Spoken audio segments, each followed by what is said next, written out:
Hello and welcome back to Dev.Play. Again, I'm Patrick Sweeney from the Interactive Entertainment Law Group in Los Angeles. I'm joined today by my colleague Elena Stan, and today we'll be talking about commercial agreements. For those of you who saw yesterday, I spoke with Elena's colleague Silvio about corporate agreements. Today we're going to turn to commercial agreements within the games industry. By way of background, again, I run a law firm in Los Angeles, California, where we work with clients from around the world on their video game agreements. I've been in the business for 25 years. The core of what I do are these commercial agreements in the games business, publisher-developer relationships, licenses, outsourcing agreements, things along those lines. And I'm looking forward to working with Elena today on this panel and walking you through some of the traditional deals that we see on the U.S. side as well as from the Romanian perspective. So I'll let Elena introduce herself, and then we'll get back to the presentation. Hi, everyone. Thank you, Patrick, so much for this very kind introduction. I'm Elena Stan. I'm a managing associate with Stratulat Albulescu, attorneys at law. I'm an intellectual property and technology lawyer, and I'm very, very happy to be a part of this year's Dev.Play. This is my second year presenting, and I think this year's presentation is especially interesting. I think the organizers had a great initiative in comparing the US and the Romanian jurisdictions from a legal as well as practical perspective. As you will see, the Romanian practice in the gaming industry is heavily influenced by US market practice in terms of transactions, as Patrick discussed during yesterday's presentation held with Silvio, but also in terms of commercial agreements. So hopefully you will find this presentation useful and interesting. And if you didn't get a chance to come to the legal clinic yesterday, for any type of questions or issues you want to discuss, please come during today. I will be available on premise. So don't hesitate to come and have a chat. If not, there will also be the Q&A live session tomorrow with Patrick and Silvio, and we can also discuss any issues you may want.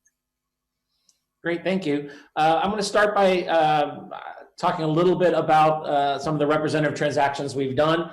Here's some of the ones that I've done over the years. As I mentioned, I've been doing commercial agreements within the video game industry for 25 years now, exclusively. So I've got a pretty good cross-section of deals. These are some of the larger franchises and games that I've worked on over the years. But I've done things from two former students making their first game up into giant commercial agreements for very large franchises that you all know. My client base is global. It's not just based in the US. I have clients in 33 different countries. Most of the deals that I do are under US law. But navigating those different issues and different cultures and approaches to deals, I think is something that certainly we're going to touch on today. And we can talk about in the breakout sessions later tomorrow. We can talk about any particular deals that you want to ask about. This, I'll tell you as much as I can, subject to the attorney-client privilege, of course. But there's some good stories in every one, and I think every deal is insanely unique and different. And that's one of the things that I'm looking forward to talk about today. Here's a slide. I'll let Elena talk about some of the work that they've done here on the local level as well. Yes, so our firm, Stratulat Albulescu, has been really fortunate to offer a wide range of legal services to players from the gaming industry. So we have represented Metagame with regard to negotiating and signing publishing agreements.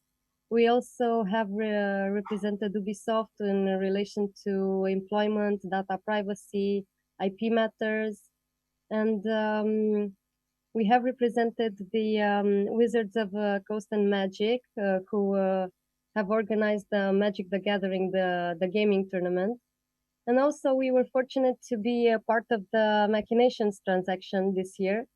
As you know, this is a provider of technology that is used widely by so many players in the gaming industry, like Amazon and Gameloft, and basically almost everybody.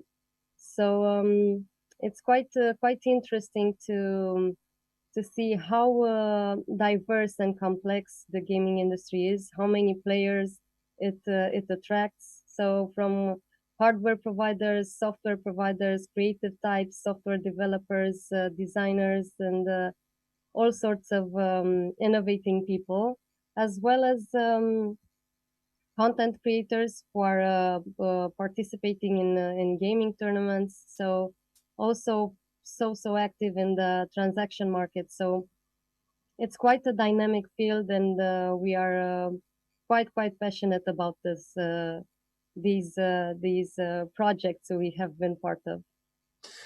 And actually, I think you bring up a great point, Elena. You know, when we look at this list and the slide before, we've got technology agreements, we've got tournaments, we've got licenses of content, we've got co-funding agreements and traditional publishing agreements. One of the challenges that I think we had putting this panel together for everybody today is trying to figure out how to talk about a general structure of deals when all the deals are so diverse.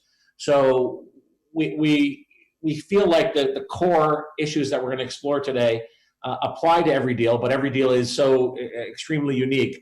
But what we're trying to do here today is to say that publishing deals and co-financing, co-publishing deals, work for hire agreements and license agreements all have some of the same elements that we'll talk about.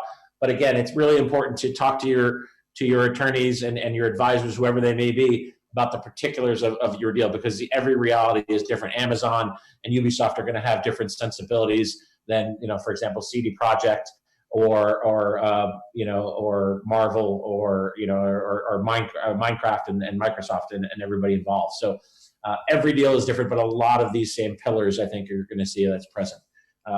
For those of you who saw the presentation yesterday on commercial agreements, I think a lot of what we're talking about here is running in parallel. Commercial agreements, like the corporate agreements, have a pre-deal phase. In the pre-deal phase, it's a successful pitch and a high-level negotiation, followed by effectively a handshake agreement, and that usually moves to a deal memo or a letter of intent. That letter of intent may be binding or non-binding. It sort of depends on who the parties involved are. Sometimes money changes hands at this stage, sometimes it doesn't. But this is the beginning of the commitment to work together in any fashion. Usually the party with the larger leverage, the party that is funding the agreement, whether that's a publisher or whatnot, usually drafts, although I think the exception to that would be a license from Marvel, for example, for one of its characters, or Warner for the DC characters. But the entire process, not the pre-deal phase, but the entire process from this phase till signature and closing can be as short as 1 month and can be as long as as 8 months. I've dealt with very long and complicated commercial agreements, but usually it's a month or two, depending on the level of complexity. But it all starts here, I think, at the pre-deal phase. And this is, as I mentioned in the corporate presentation yesterday, the lawyers tend to not be upfront as much, and Elena can talk a little bit about this from her client's perspective. I think, if anything, we're advising in the background. I have a lot of clients who bring me in to say, what do you think about this? How should we respond? But also I have clients who just show up one day and hand me a signed LOI and said, this is what we've agreed to, and we're going to be working on the long form. So it really depends, but we're not out front in this stage, and we're not we're not dealing with lawyer to lawyer so much here until the deal memo is at least in a first draft. And how do you see things at this stage, Elena, in your practice?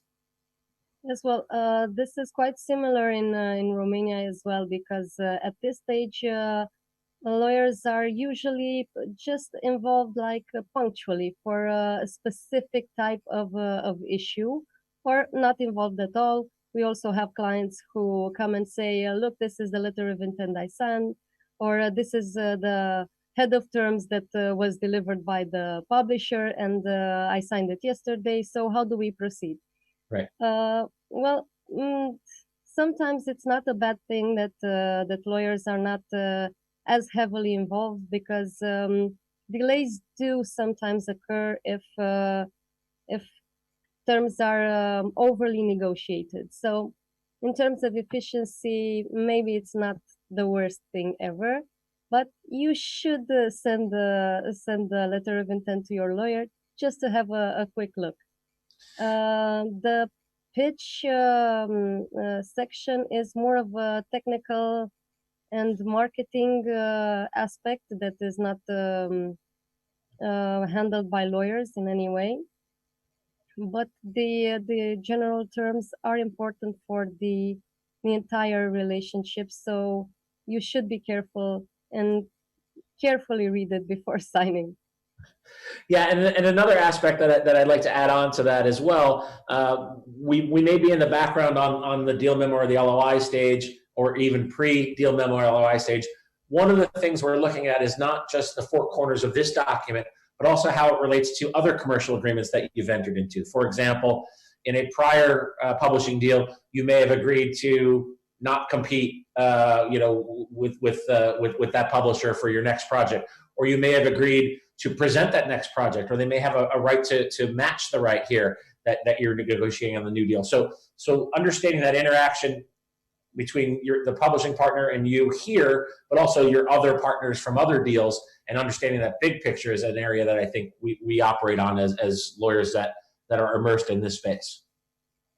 Yeah, exactly. Any type of restricted covenants that have been undertaken in relation to other contractual partners should be carefully observed before signing any letter of intent.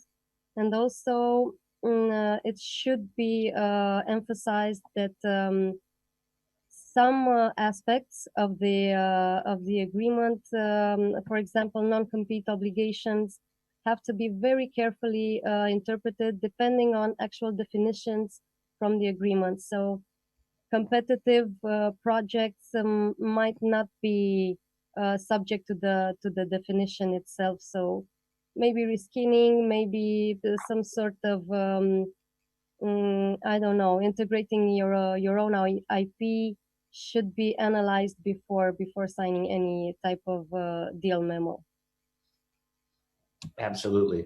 One of the things that I commonly see, particularly with my smaller studio clients, and I'm guessing Elena has seen many of these as well, is that there's a lot of myths around publishing contracts. I think the common myth is the deal is not negotiable, right? A lot of my younger clients, I don't necessarily mean by age, but by age of the studio, don't understand the process, and they don't want to anger their partner by negotiating any of the terms. Obviously, I don't believe that that's an accurate statement. It depends on the party. Some deals are less negotiable than others, certainly. And then the last points here as well is saying that we never negotiate this. This is our standard policy. I've dealt with companies that are just starting out, this might be their first deal, who are saying this is their standard policy. If this is their first deal, they don't have a standard policy. But again, I think there's a handful of things in here that a younger, less mature studio should be aware of that are not accurate. Don't be afraid to ever negotiate your deal and try to better your deal, your situation. I think if anything, your partners will appreciate that on the commercial side. They'll understand that this is a big, sophisticated deal, and it's time to treat your company that way. It's not just the artistic side of it. So I think these are things that I see when working with the less mature and newer studios. I'm guessing as well, that Elena sees that with some of the smaller independents as well.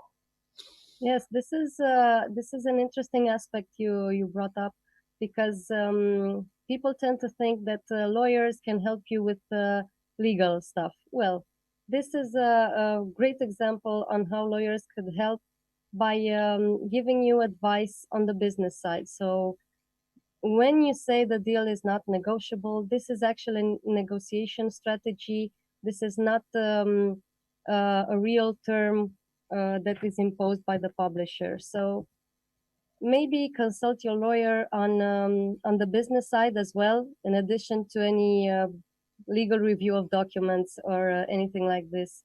So yeah, if you upheld a strong position, a strong negotiation position, this will tell your contractual partner that you are serious, that you should be taken seriously, and that you mean business. So maybe sometimes it's not negotiable. Maybe they're discussing with 5, 6, 7, I don't know, developers, but they are interested in you for some reason. Maybe it's IP, maybe it's the talent you have acquired in your firm, maybe it's your portfolio, some of your earlier projects. So they are entering in a discussion with you for some specific reason. Try to maximize your leverage as best you can. And this is what I would recommend. Absolutely, and again, I think that speaks to using attorneys and advisors who have some experience in this space too, right? This may be your first deal with whatever company, but it probably isn't ours, right? And I can speak on my side. Over 25 years, I've probably done a couple of thousand commercial agreements that of the type that we're talking about here. There's very little I haven't seen, and there's very few deals that were truly not negotiable.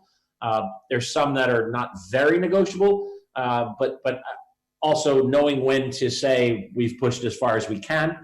This is the best deal we're going to get. That is something that comes from, I think, our collective experience here, and is something that if you're going to use our services, you may as well use our wisdom as well, because it comes part and parcel to it, not just the legal point, as Elena mentioned earlier. So again, this goes back to an assessment of the leverage of the parties, right? And traditionally speaking, the financing party in a commercial agreement is the party with the leverage. Although certainly, like I said, a license of a Marvel character will certainly be different. But knowing where you can push, even if you are being fully financed in this commercial agreement by some other party, you have concerns that can be addressed. And it's completely fine, and the other party will understand that and respect that. Just because they're handing you some money doesn't mean you have to completely agree to their terms. Understanding where that line is, I think, as I mentioned, is sort of the issue. One of the things that I talk to my clients about before we get into the negotiation stage, wherever possible, is setting up the proper negotiation. So, what is the IP ownership going to look like? What are your expectations here? Talk to me about the staffing for your project. So if you're going to have to add 15 or 20 people to your team in order to fulfill your obligations, then that's going to impact the time of the various intervals and milestones. It's going to impact the front loading of the contract or the budget and when that's paid, because you have to bring these people on. You can't promise you're going to have a team of 20 working on it on day one when you only have 4 people now. You have to build up to those 20. So I tend to try to walk through these issues with my clients beforehand, to get a sense of prioritization for them, so that when we get to this term sheet and when we get to this long form, at least we've tried to structure things correctly before. Otherwise, it's too late, I think, and that's one of my concerns, is coming into a deal way too late. This is true, and it largely depends on what was established in the letter of intent. So first, we have to consider the type of project. What type of game is this? Is this a mobile game? Is this a console version of an existing game? How is it? How will the IP be integrated? Is it an original concept? Is the developer actually creating this concept, or is the publisher licensing existing IP from an existing franchise, for example, and creating a game? It depends largely on what the input will actually be, on what the ancillary services will be, because if you have for example, a game structure that also involves payment with data. This is a concept we see more and more in our latest projects. When consumers and when players pay with data, this comes with a lot of data privacy issues. So publishers, especially headquartered outside the European Union, tend to obligate developers to take on this type of obligations. So they're not liable under GDPR. So they um, provide under contract that developers will do this and provide some customer support. So all this type of activities, who will create IP, who will use it, how it will be integrated, what sort of services will you be expected to provide in addition to actually developing the game. And as Patrick said, costs with the team and contractors. Because if you have to hire like 7 or 10 people to ensure the game is operable and you have customer support 24/7, this will have to be reflected in the price that has to be negotiated from the beginning.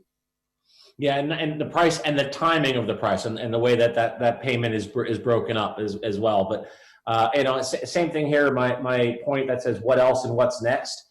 If your team already knows what the next plan is or what game they're going to be working on after this or where you want to go, that's going to impact some of the negotiation, because you're not going to want to necessarily give your business partner or your commercial agreement partner rights to that next title, or you're not going to want to necessarily have them have the ability to buy a piece of your company if you know after this your plan is to raise money from somebody else. Or so that's my point there. So understanding what your client's plan is long term, I think helps negotiate and structure a lot of the business points for this deal.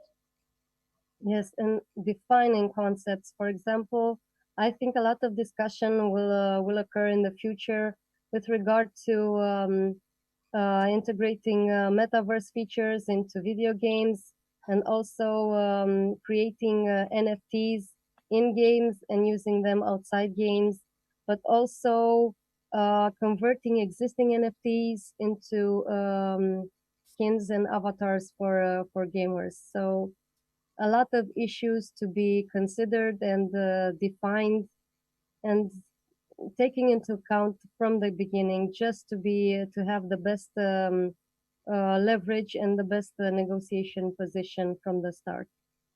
Absolutely. Again, thinking about this earlier than later is always better. I think from my client's perspective and certainly from the lawyer's perspective. Moving on to ownership of IP. Traditionally, when I started in this business, the general rule was the publisher owns the IP if they're paying for it, right? Even if it's an original concept, if the publisher is paying the full production cost of that IP, it's going to own it. That's changed a lot in the last 10, 15 years. There's a lot more publishers that are developer friendly and are allowing the developers to keep some control of or ownership of their IP. I always laugh though when they say we let you own your IP. We're very developer friendly, but then they put so many restrictions on that IP that they effectively own it. It's nice to say that they're developer friendly, but sometimes the reality isn't that.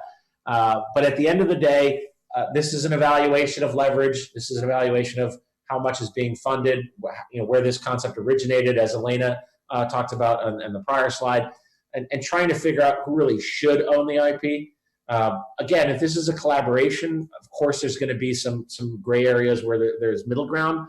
But depending on the result of that question is going to be some of the contractual structures and language that we see, whether it's a work for hire language in the case of an ownership by the publisher or the financer, or if it's going to be licensed language where they're paying you and they get rights to that IP. But again, there's an evaluation period here and sometimes a negotiation as well about how that's going to look. But regardless of how it looks, I think the last bullet point here is probably the most important.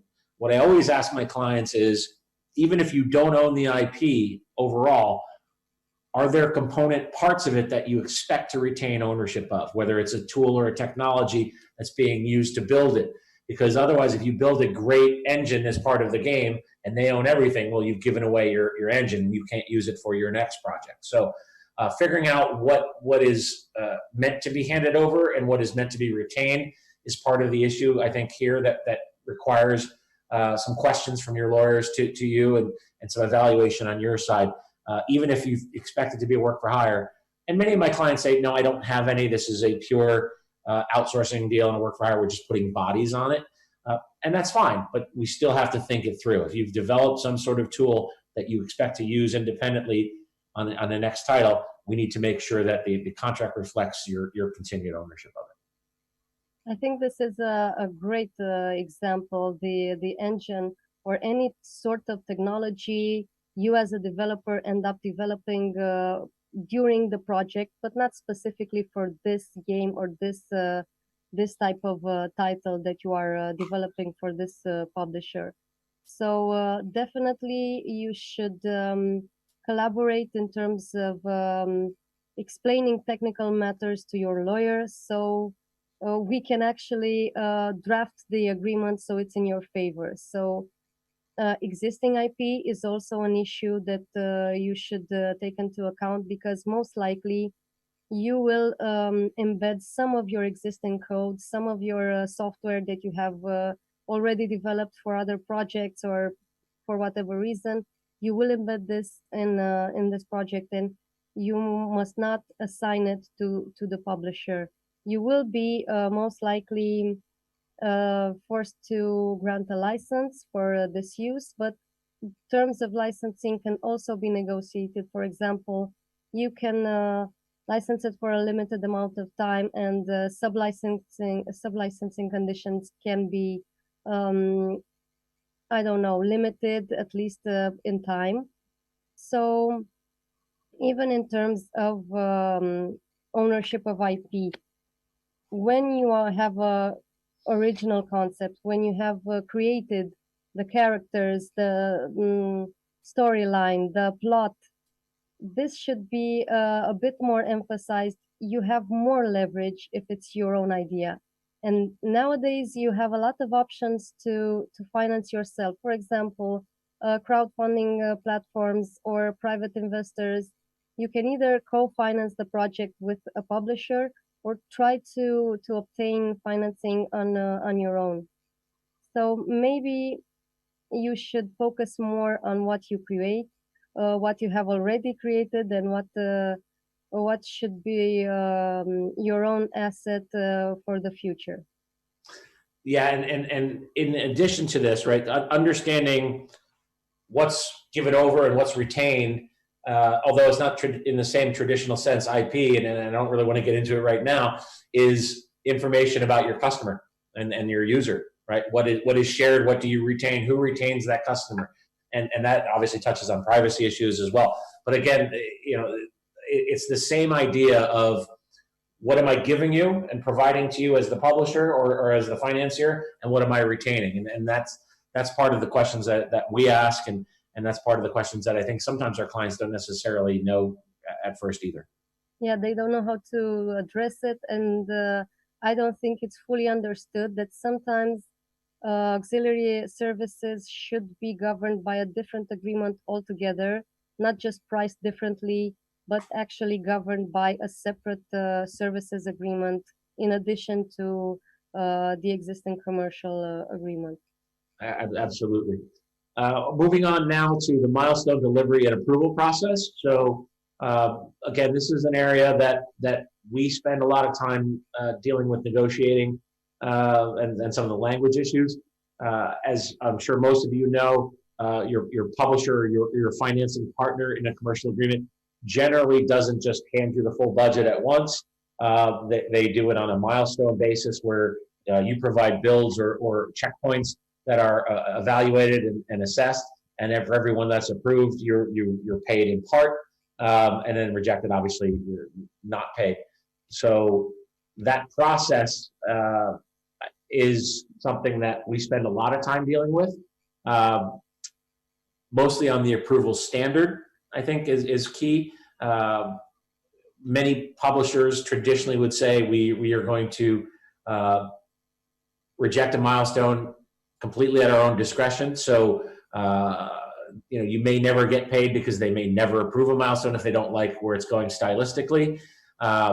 Whereas I think developers certainly want to have it be more of an objective criteria, where as long as I've done the things that you said, I put 2 new levels in and 5 new characters that were introduced that were in the same art style as previous, and et cetera, then I've met my obligation. So finding that middle ground between the two, I think, can often be problematic, and that goes back to the type of deal it is and the type of IP that it is.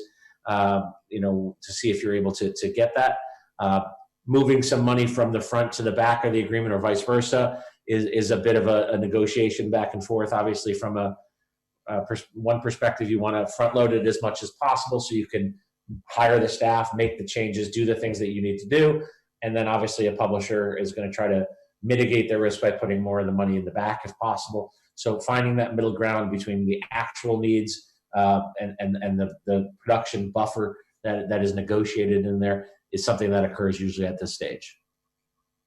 Exactly, and contractual structure is also extremely important to protect the developer from any kind of abusive behavior from the publisher. So the contract should define exactly the term in which the publisher has to follow up and give feedback on the milestone, the level of detail on which to describe any identified bugs or errors. So exactly what they should provide in order for the developer to repair any issues and actually receive the price agreed upon initially. So it's highly important to have a structure for this type of workflow. So we will deliver this at this agreed upon time. You, the publisher, will have, I don't know, 3 days to come back with feedback, and we will have an additional period in which we can fix any bugs or any errors that have been identified. Yeah, one of the challenges that I find in this area, look, in a 2-year development window, the next time I see an agreement that has all 2 years of milestones fully defined and very well laid out will be the first time I've ever seen that, right? I understand that in 2 years, you can't map out every milestone and never deviate from that. It's a collaborative and iterative process that will change, but you have to make sure that those changes are reflected as well, because you as the development studio don't want to be doing more and more and more work than was anticipated 2 years ago. So making sure that the milestones, even when they're not properly defined, still match the basic expectation of the scope of the project is certainly a challenge. And matching that up with as Elena said, the amount of time to review it and accept a milestone, and the amount of time it takes to pay after that point. So if every milestone has a 30-day window to review it and a 60-day window to pay, well, now that's 90 days, that you're waiting every time in order to maintain your existing cash flow. So understanding how that process works relative to the business realities of the studios, I think is certainly important. And we try to make the agreement as structured as possible to match what we need to have happen, but still give it the flexibility and breathing room to reflect the reality of making a game. Yeah, exactly. You have to have a basic contractual structure, but also be realistic and understand that not everything goes according to plan. Well, developers don't want any games with bugs or errors. Publisher don't want to actually release a game that has bugs. Although some games in the past have had quite amusing bugs and have become viral and somewhat of a meme. and the content creators have definitely taken advantage of this. But in reality, for reputation purposes, it's not okay to release a game with bugs. Yeah, and of course that gets into a heavy negotiation about what level of bug it is, what the materiality of the bug, and how quickly that bug is going to be fixed. Depending on if it's a class A, class B, class C, and also how long is that obligation existing for the bug to be fixed? Is that perpetual? What happens when you move the game to a new platform or new technology? The bugs might only be there for the new one. Is that a new development, or is that an ongoing obligation? Bugs and bug fixing get very complicated. I'm sure for you as well, Elena. I can see that it does. Moving on. So in addition to the budget, hopefully there's a net revenue or revenue share or royalty component to your deal. Obviously, some deals don't have it. But traditionally, a revenue share is a percentage of net sales, and net sales varies wildly from deal to deal. I've seen some crazy definitions, and I've seen some that are equally crazy, that net sales is effectively completely gross sales. But generally speaking, it's meant to say when, as a publisher saying, when we profit from this game, you profit from this game, which is not always accurate depending on how you define things. But I think that's the concept. When all the costs are taken away, then there's going to be some sharing of revenue. And this, well, I think, the ideal scenario, at least. Yeah. Yes, this is an area I'm sure that it works the same for Elena, where we spend a lot of time doing what I think most lawyers don't really enjoy doing, which is math. But certainly understanding how that works relative to the expectation and what everybody thought was agreed upon at the handshake or at the term sheet level. Sometimes the agreement itself doesn't match what the understanding was. So we have to really dig into this and make sure that it happens the right way. Yes, this is so true. Revenue share must be interpreted with regard to practical aspects. So usually we find this very complex calculation formulas. You have to break down and actually define every term to understand what is being said and what is being provided there. It appears quite complicated, and you have to take the time and look through this and understand what exactly is being regulated. Also, this concept, I love it. If we win, you win. It's amazing. But you also have to make sure that you contractually obligate the publisher to take the time and make the investments necessary to make the game a success. So not just have marketing expenses clause that states the publisher will perform its best diligence or best endeavors to promote the game. Actually, regulate the amount of money that should go in, or the percentage at least that should go into marketing expenses, and actually take out internal expenses from the marketing budget, because it's a whole different aspect. Absolutely. No, internal costs and overhead for a publisher and the deduction of those is a very complicated and contentious issue that I find in a lot of deals. And you're nodding your head, Elena, so I'm sure it shows the same as well. Yeah, that completely undercuts the we win, you win mentality, right? And so does the concept of recoupment, right? In general, I think if the publisher is recouping everything first, and then only after they've broken even and made a percentage while doing so, then they start sharing with the developer. Well, that's not a we win when you win kind of thing. That's a we win first, and then eventually you'll win as well. I understand the rationale for it. I understand the leverage that that allows it to occur, but it's a very difficult concept for a developer that under the old model almost never yielded a royalty for a development studio. And now I think it actually has a completely different consequence when you talk about developers handling live ops after a game is launched, and then there's a recoupment. Now they don't have the money to continue the live ops, so there's a at least before there was a milestone payment and a continual cash flow. Now the milestones have stopped because the game has been delivered, and now you have a gap sometimes of 6 months before recoupment and payment of a revenue share. And in that 6 months, many developers are obligated to continue creating content or handling live ops, and they don't have the money. They're underwater relative to the deal. So making sure that the revenue share concepts of recoupment and the net definition and the overhead match up with the ongoing obligations of the deal, I think can get very complicated.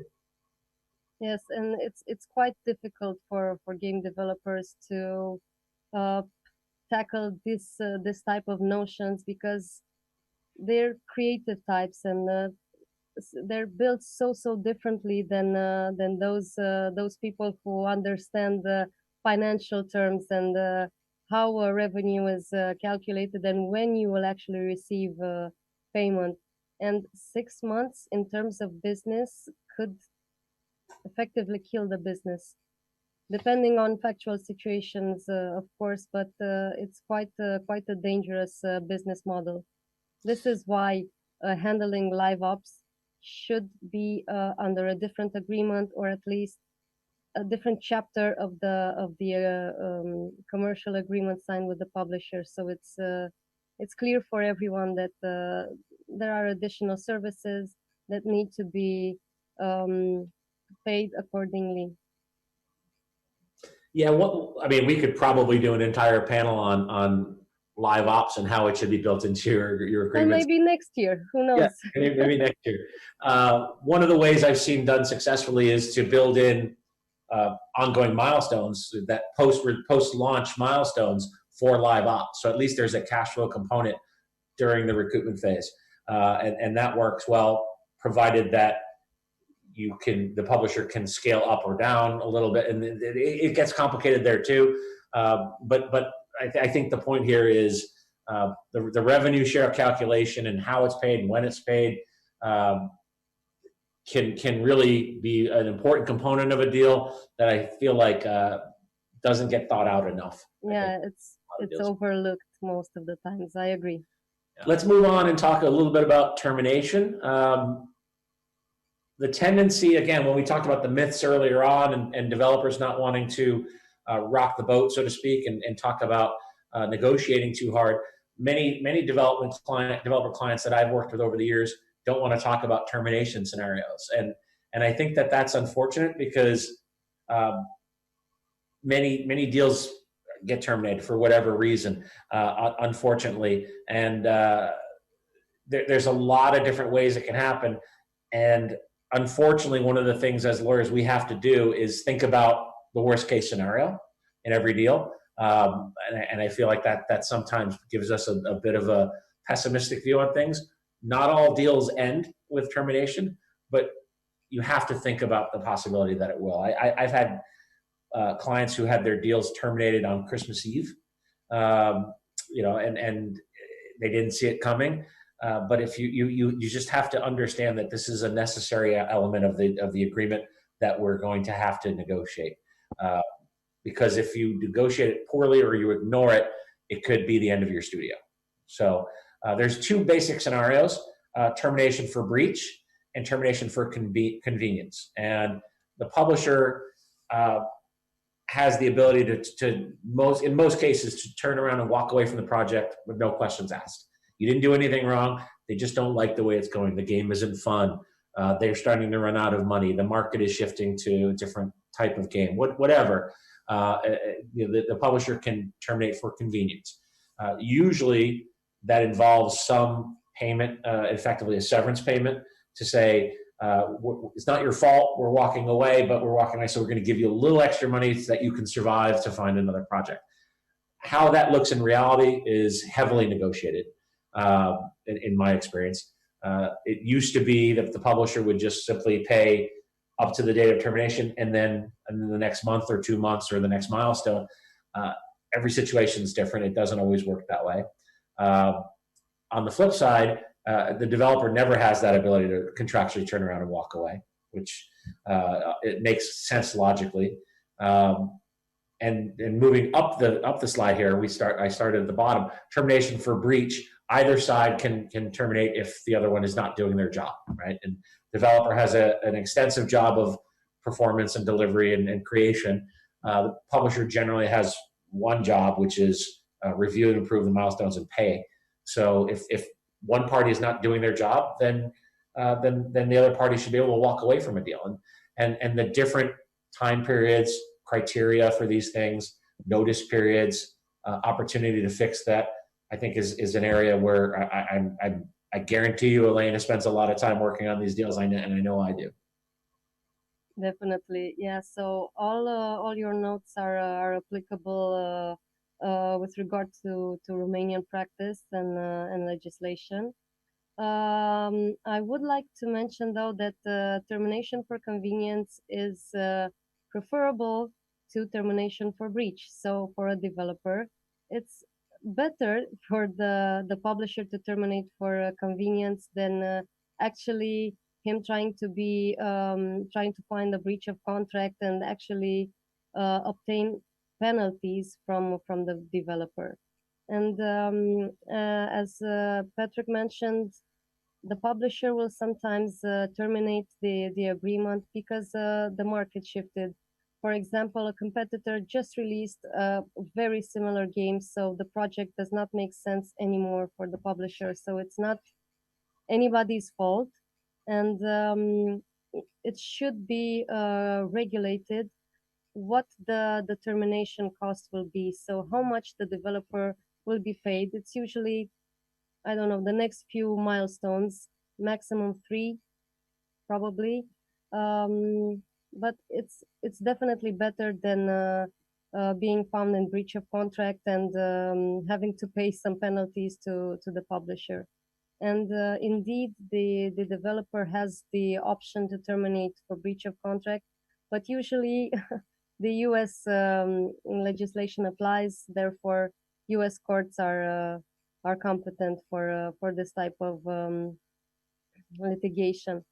So this involves costs for the developers, and most of the times they don't have the resources to go through it. So it's subject to negotiation and termination by mutual agreement. Yeah, it never ends. It never works out well to terminate for breach. I think for a developer, it's just an unfortunate reality of the scenario. You have to chase after the publisher for the money. As you mentioned, Elena, you have to normally chase after them in a foreign jurisdiction under foreign law. It's complicated. I always try to work out an amicable resolution and parting of the ways that effectively becomes a termination for convenience, no matter which side I'm on, and I represent publishers and developers. It's just better for everybody to preserve any sort of relationship in the industry. It's just, as everybody knows, it's a small industry, and you're likely going to see each other again. What I think is more important even than the mechanics of the termination scenario is what I think we're going to talk about next, which is what happens after termination, right? So if the publisher terminates the project because the market shifted, but then finishes the project with somebody else, do they still owe you royalties? Or, you know, how does that work? And you know, and again, that goes back to who owns the asset in the beginning. Is there a reversion of rights, or does that license terminate upon termination? So, you know, so the effects of termination, which we're going to talk about in a little bit, I think are super important on that. Here we provided an example of an at-will termination provision. Not everyone is structured like this. This is not certainly a generally accepted one. This is just a standard one that I think was based on something I've seen, and I just changed it to highlight the relevant points. So it's without cause and for whatever reason. Hopefully before a certain point in time, after which they can't do it. Written notice, and then the bullet points are what the payment will include. all completed milestones, the current milestone, and then the full amount after. And I think the first one is actually really important, all completed accepted ones, because I've seen deals where it is only the second 2 bullet points, and they're just haven't paid all other prior milestones, and so they're like, well, we don't have to pay that one anymore. So which is silly. But so being thorough here and talking about what happens afterwards as well. Return all the items, but not the developer technology. And making sure that that payment is predicated on the return of things. So again, covering all the elements of what happens after the fact, I think is important. For sure, yeah. Practical aspects of termination are also most of the times overlooked, and you have to regulate all these aspects, including what must be handed over, what should be released, and what conditions should be complied with prior to such a release. Yeah, and that ties into this slide as well, which is the effects of termination in other areas. So in addition to the money that might change hands, what happens in a game that's, for example, already in live ops? How do you transition the services that are ongoing? What about this part? I think is super important, and I've gotten very deep into some contentious negotiations around the surviving obligations, because in one case, a publisher will say, I'm terminating for convenience. I don't like the project anymore. I don't want to work with you, but I still want to enforce your non-compete. Right. And still, so it doesn't necessarily make sense, but making sure what ties properly back to the termination and what doesn't, what survives. Is there an ongoing payment of royalties, for example, if you terminate in live ops? I would argue that there should be. I think in some cases, we could argue about how much of a royalty, and maybe that diminishes over time as somebody else takes over the creation of new content. But there's certainly certainly a lot of considerations to think about what obligations are ongoing after you guys part ways on your commercial agreement. Definitely, you have to make sure that contractual obligations are cross-referenced with the effects of termination. So, for example, what you mentioned on the non-compete obligation, sometimes the agreement allows the publisher to enforce that clause, but it would be fair to have some type of remuneration if you are held to that non-compete covenant. So you have to be very, very careful with all this termination and what happens after. And for example, if you embed your own IP in the project, you might not be made to return anything, like make available all the code. You could negotiate, for example, an escrow agreement, but that should also be regulated as to who handles the costs. So if the publisher will be obligated to pay the software escrow provider, then it could be equitable. But if the developer has to continue to pay the escrow fees, so that could be extremely burdensome. And even the terms upon when things are released from escrow is something that we negotiate. Obviously representing developers, that pretty much should only be in the event of bankruptcy or non-performance. Exactly. Sometimes publishers want that to be a little bit broader. So there's a lot of things to think about in the effects of termination and sort of what happens here. I always love the clause that the parties will cooperate in transitioning the game from one party to the other. In good faith. Yeah, in good faith, right? But they're already fighting about non-payment and breach, so their good faith is often broken. So we have to put our bad faith aside to transition the game, but you're not paying me to transition the game. So there's a lot of interesting moving parts here, I think, to this. In addition to this, there's a lot of other considerations that I want us to talk about today as well.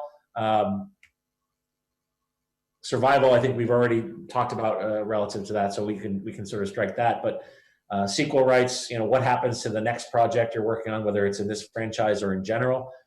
Key man clause, audit rights, which I see more and more publishers' ability to audit the developer, which I'm not necessarily a fan of.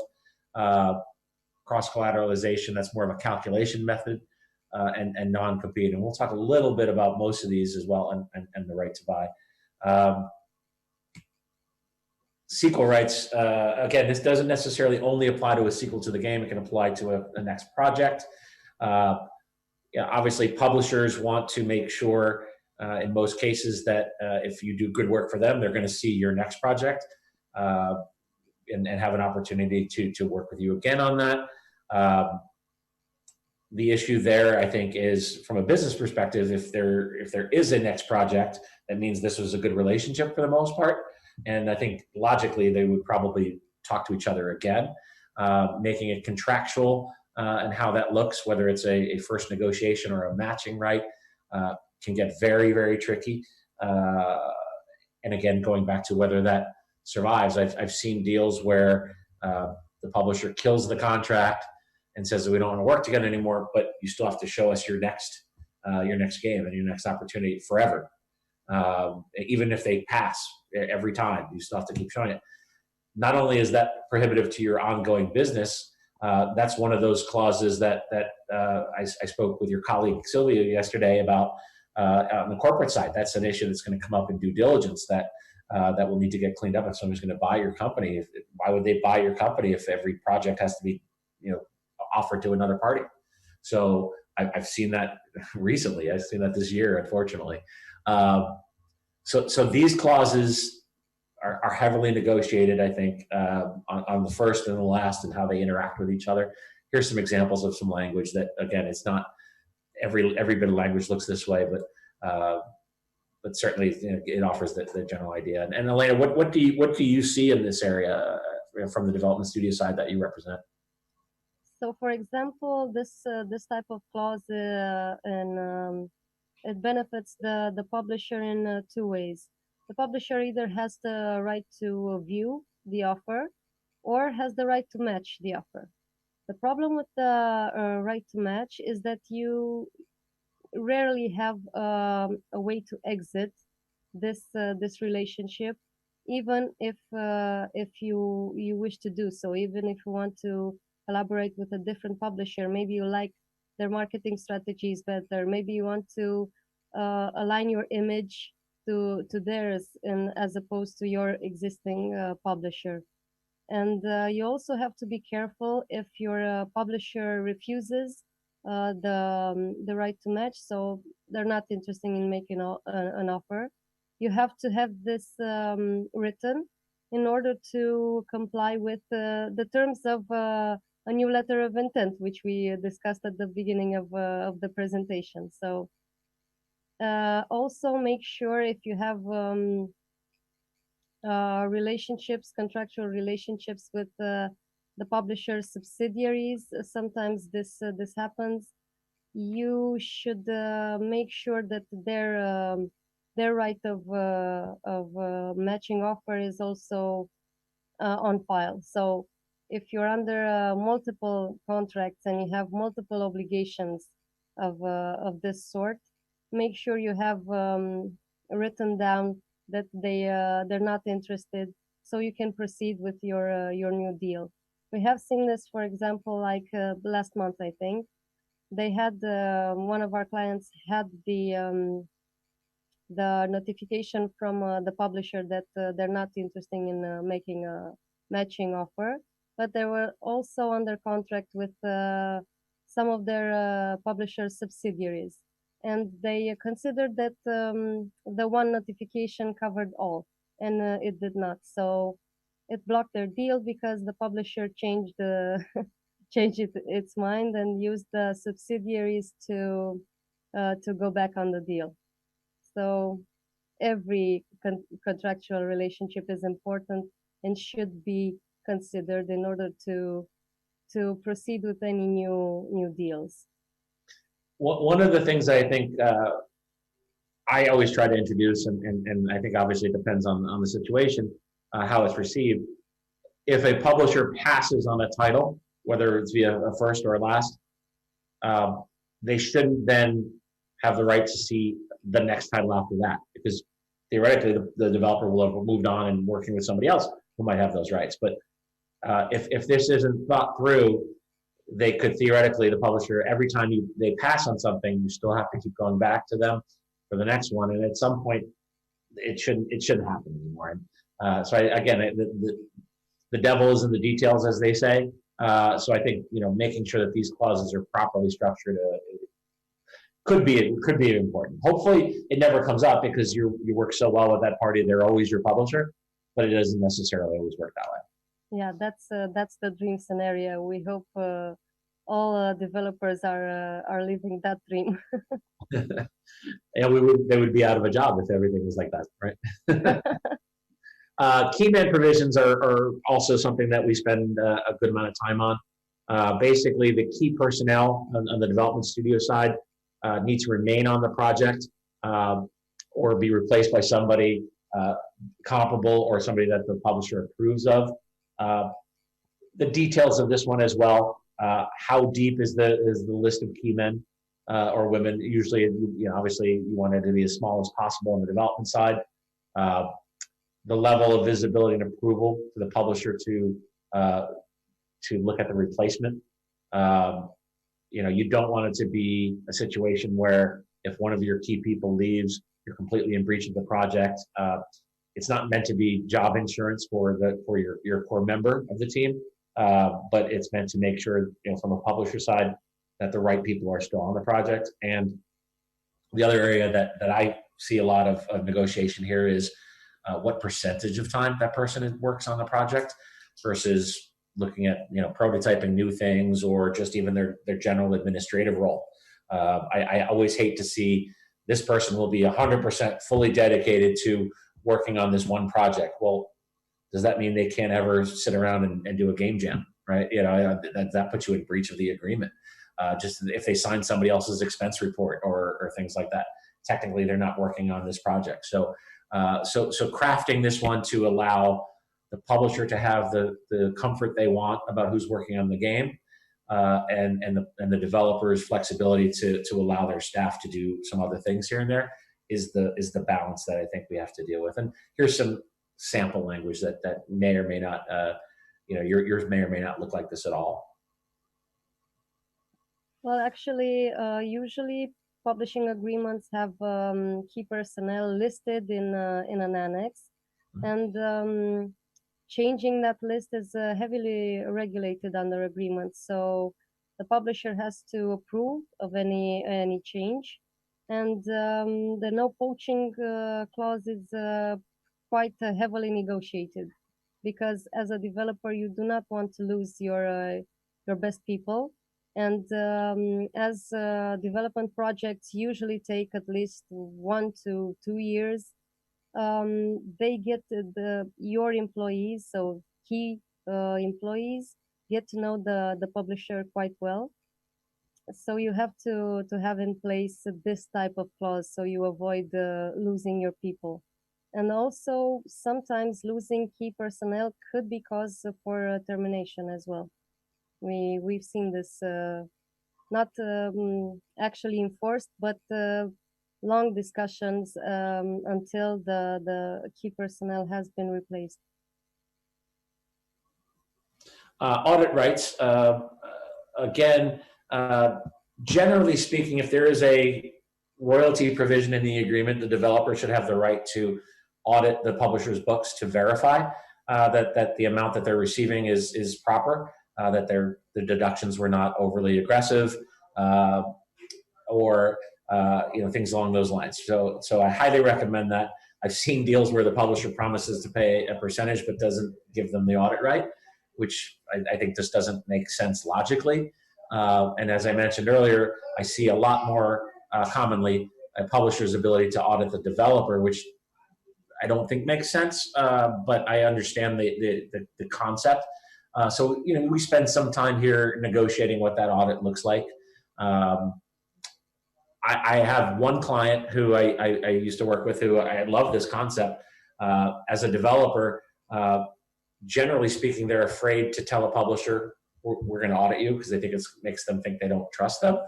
But I have this one client who they said every time they do a deal with a new publisher, they say to them, I promise you right now, I will be auditing you in the first year after the game releases. It's nothing personal, but mistakes always get made early on. And it's not a reflection of trust. I just want to understand how you report. So I'm setting it up now, and it actually kind of deflates the trust issue. I actually kind of like that approach. That's not necessarily a legal approach. It's more of a business thing to soften the blow. But yeah, audit rights for developers, I think, are vital, and I highly recommend them. And quite frankly, I don't think they're used enough. I agree. I love this example. This comes back to one of the first thing we mentioned, the lawyer's role exceeding legal assistance. So indeed, developers don't usually insist on having auditing clauses because they don't understand the practical need from a practical perspective, actually.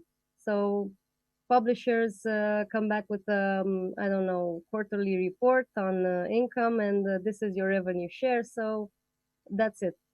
When you have an audit right, you can actually verify their financial situation and see if you have been paid the amount that was due in accordance to the agreement, and informing the publisher that you will have an audit, and saying this upfront and being direct about it, I think also softens the blow and is quite a commendable approach in terms of fairness in business. Yeah. I agree, and that first royalty report and the audit will reveal things that, again, usually it's an honest mistake, but the deduction of overhead, things along those lines that weren't planned or might not be allowed under the contract, but the standard process for that publisher might allow for it. So so their accounting program might not reflect the proper statement. So I think it's good practice to have a good audit provision and to use it.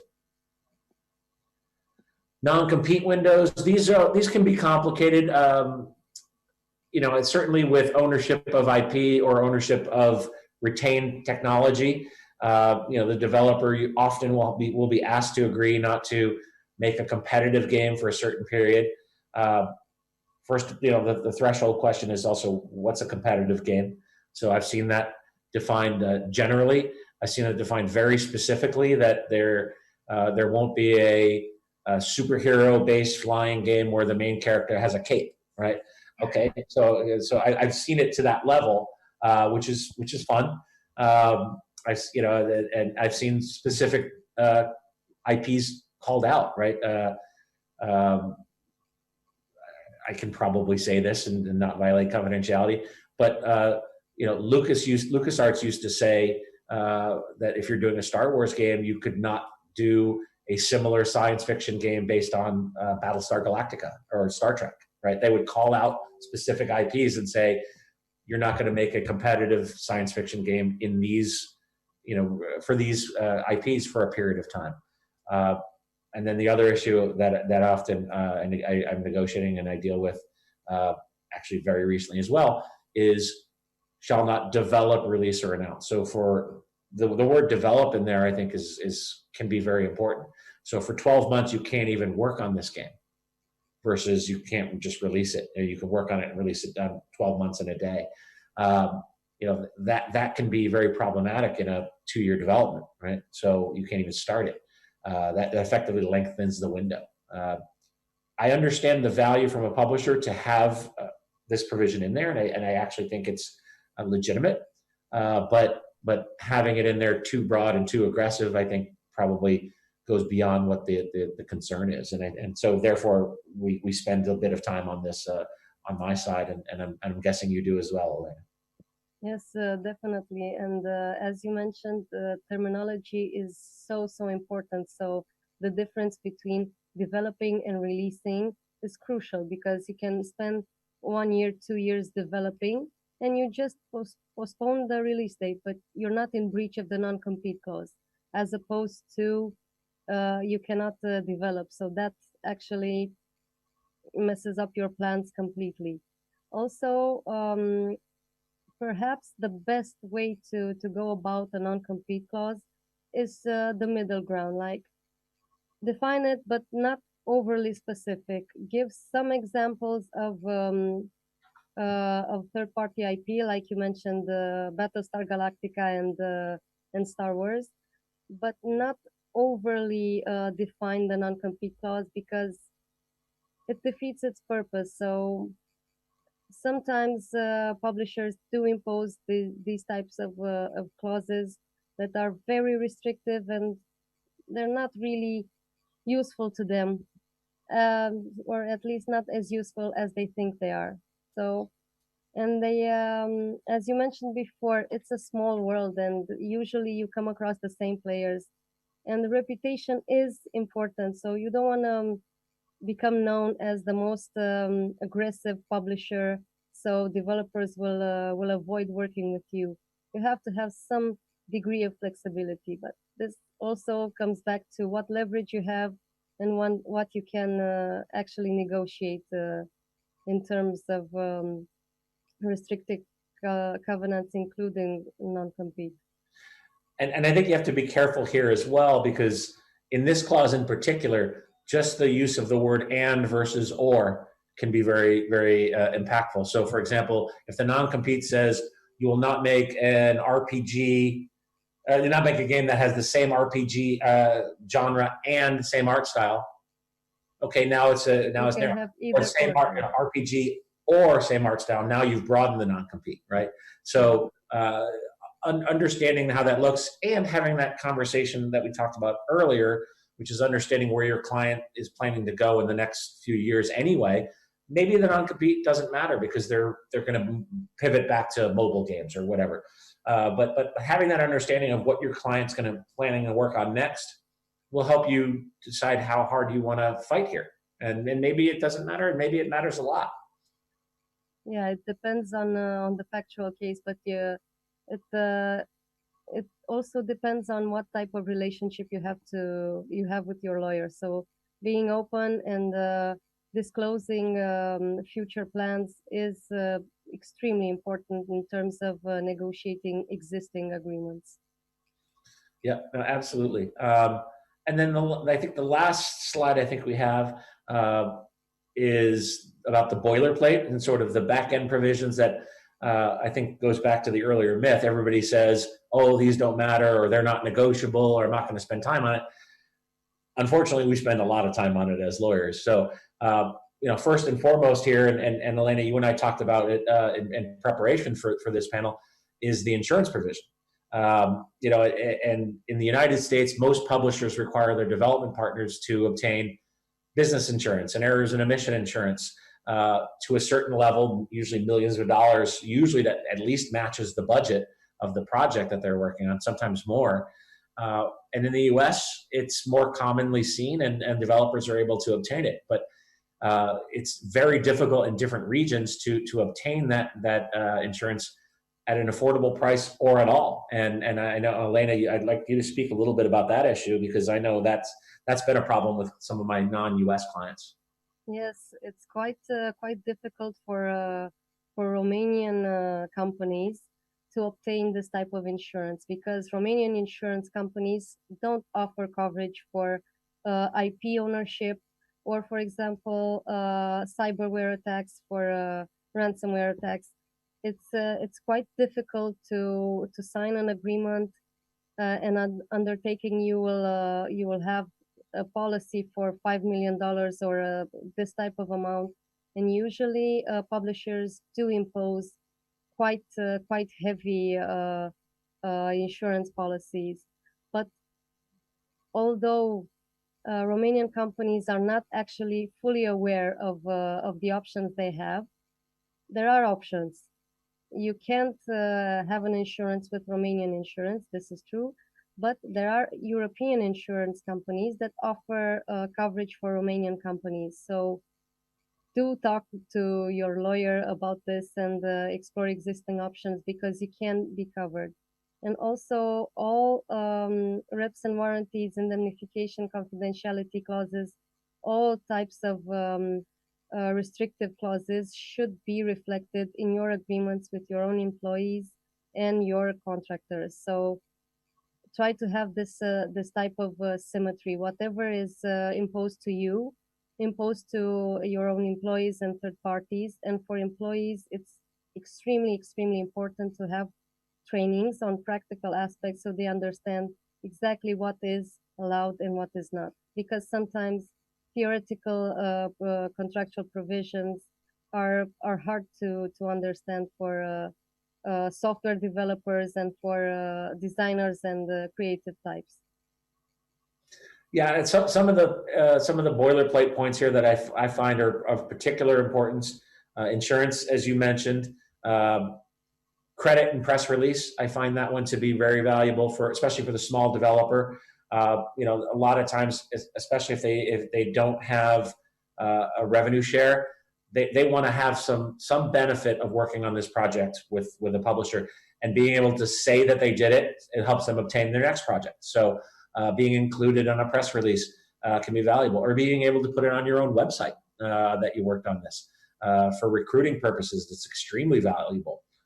You know, for the developer to say, this is the kind of things that we do, and to be able to talk about it. So credit and press release tying to confidentiality and your ability to talk a little bit about your game, particularly after the game has been announced or something. You know, if a trailer already comes out, you should be able to say, I helped with this game. You know, obviously you don't want to be able to leak information before it comes out publicly, but if the publisher is putting it out publicly, then why shouldn't you benefit from that? So making sure that those work with the company's plans for recruiting and staffing up is something that I think is a small and nuanced area, but it's something that we see. Change order, we talked earlier about payment and the scope and the definitions of 2 years of milestones. Doesn't always happen that way, and even if it does, it might change organically. So having the ability to say that change is too much, and therefore I need more money or more time or both, and being able to have that process of saying, okay, we're going to amend the contract to do that, rather than have the publisher say, no, the contract says you're going to do this for $1 million. You know, I think is important. You know, and there's, you know, we talked earlier about venue and choice of law relative to, you know, chasing after a publisher that's breached, negotiating where that might work, whether that's arbitration or mediation, or whether that's taking place in London or in New York or in Los Angeles. You know, trying to make it somewhat neutral and convenient, you know, I think is certainly important. You know, having it in a publisher's backyard is sort of the default, I think, as a start, but it doesn't always have to be that way. And depending on the situation, I have seen some publishers move. If they have an office in London, they might not be opposed to having, you know, the venue in London, which is at least more convenient, you know, for our European studio to, you know, to possibly think about, you know, going to the next step and chasing after somebody. So these are areas that you might think aren't important, but turn out to have a significant value to the development studios I work. Yeah, crucial impact on the business, especially the press release and credit clauses, because if you can't publish the fact that you have been part of a project, then it's sometimes this component, this association with that project, that game, that publisher is more valuable than the money itself, than the price of the agreement. In terms of reputation, of becoming a serious player on the gaming market, and of course for recruiting purposes as well. Yeah, Absolutely. definitely. I think we've reached the end of our panel and the topics that we're going to cover. Is there anything that you want to add, Elena, that we didn't cover enough? I think we went through in general terms on every aspect that we should have. I think we also exceeded our time limit a little bit, but fortunately, we have the live Q&A session to continue any type of subject that might be of interest to the public. So Yeah, I'm looking yeah, forward to that as well, and definitely. I'm sorry I couldn't have been there in person to do this panel. It's been a pleasure working with you on it, I Elena. told you next year. Next Next year, year we will do a live session. Yeah, on absolutely. premise. And thank you everybody in the audience. And again, if you have Thank you questions, so much. please reach out to Elena or myself at either the Q&A session to follow or anytime after the event is over. I know we'll both be available to all of you. And again, thank you all very much. Thank you.